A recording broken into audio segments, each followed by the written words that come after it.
Yo, let's go fam, my name's Tommy and in today's video I'm going to talk to you about all the VeVe FUD that I've been seeing recently, give you an Omi price prediction and talk about where I see it potentially going in the future. If you like this kind of content then please like the button and it will turn blue. So I've wanted to make another VeVe video for a while. I'm so deep into the NFT and Web3 space, there's just so much content I haven't got enough time to put it all out. But I did want to make a new VeVe video because the MCP has been rolled out in the last month. I've had this for around a month. I have been a member since the 8th of April. So if you haven't got MCP yet, do not worry because it is coming. And here is proof that you are in a list and a queue and it will come. So they are delivering on the things that they say they do. And I'm at 91 collectibles. My short-term goal is to reach 100. I have been buying like 1 or 2 things a week. That's just what I really like, to be honest. So me and my sons watch like Encanto on Disney Plus so much and my youngest son loves it. He's dancing around the room like to the music and stuff. So for me, I just want to buy and hold this and obviously the Mickey Mouse like platinum one. So when I get to 100, I do want to buy like a grail. So let me know in the comments which grail you suggest I buy.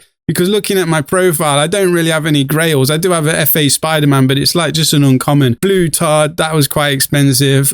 Vader, like nothing real grail status. So I do want to get the Mickey Mouse ultra rare because like I do like the twerking little Steamboat Willie. I really think that would be a grail piece. I do own a couple of the jaunty jigs because I do like that piece so much. Please let me know in the comments which one I should go to buy because I don't want to go and spend like 2,500 on a partner statue or something like crazy high, but I do want something that's like a real like nice piece to hold as my 100th one. So I mean, with all the FUD and everything around, like just buy what you love, you know. Like I bought the James Bond motorbike recently because I really wanted it when it dropped and like I never got around to getting it. Same with the Coca-Cola truck and then the Mickey Mouse 100 years. Like these are things that I want to buy to hold because I like them. I like collecting them. I'm not looking to flip them. This was 27 gems. This was like half the price of it was. It came out over Christmas. And I did pay around 50 gems for the Mickey Mouse. And then with the comics, like the comics that I've been buying, so I did buy the X-Men comics, but they're not low mints. I did bought them because I like the artwork. This was a $2 comic. This one was a bit more expensive. But then my strategy for comics has been picking up the most affordable low mints that I can afford of comics that I just like the looks of and I like the artwork and I basically want to read them in augmented reality because I see the potential of them. When you have augmented reality glasses, you'll be able to look at them. So all these ones I have been picking up as like,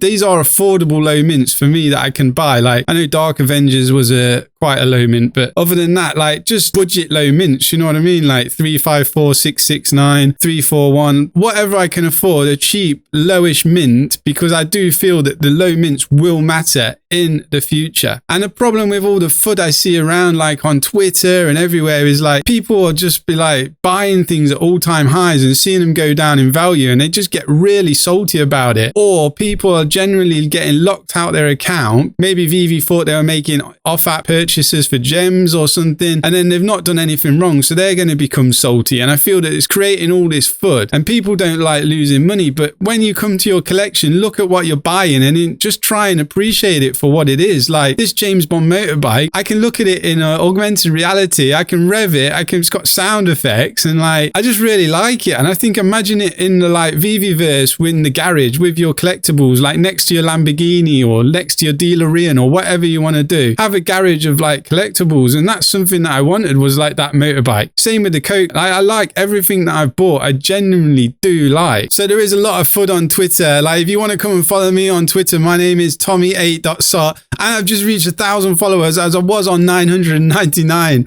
Literally since I started making this video. So I do post daily and I do post all my videos and YouTube stuff. So like Reddit collectible avatar NFTs, I made a thread on this and then it's got a link to my YouTube like video about it. I do post like GM, sending out magical positive vibes to everyone who enjoys buying NFTs. You're my kind of people. ZK Animals, PFP project, CCO, community-based NFT project. I am big on Twitter. I just started taking it more seriously and now I've reached 1,000 followers. Let's go. So come and follow me on Twitter if you'd like to. That would be amazing. Let's go into the Omi price prediction and let's look at it. So 0.0067.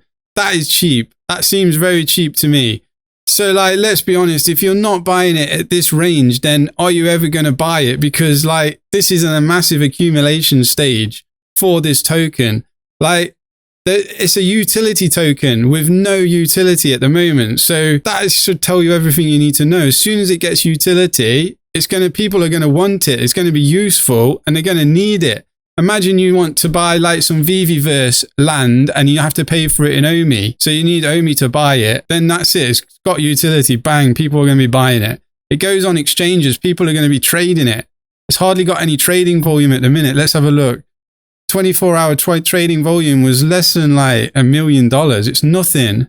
Like the market cap is under 200 million. So it's so small, relatively small. It's like, it's got so much potential to go up and up and up in the future. Like I would suggest if you don't hold any, buy some and then just hold it. Like I have 2 million in my ledger as cold storage. I do want to get another 200,000 to put into the app just to buy, spend on collectibles or whatever comes first really.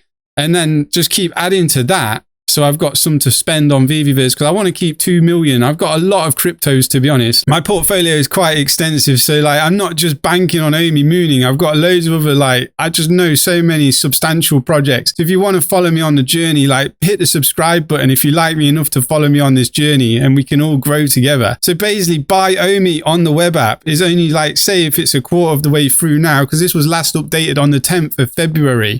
Basically that'll make it so easy for everyone to buy. I do believe, like the MCP program, that all this will come out in the future. It just takes time. It really does. Like crypto to gem's going to come out soon. That's the closest thing. And waitlist drop system should come out soon. So onto my profile, like I was a member since 8th of April. This was my second account. I was a member in March. I am an NFT person, a Web3 person that discovered VeVe through Web3, and my first account got locked out. I was trying to buy the DeLorean car and I couldn't remember my password, so I had to create another account, which was this one, and then I just burnt my other one, which was T0, just Tommy 8, my normal name, so I had to put a 0 in.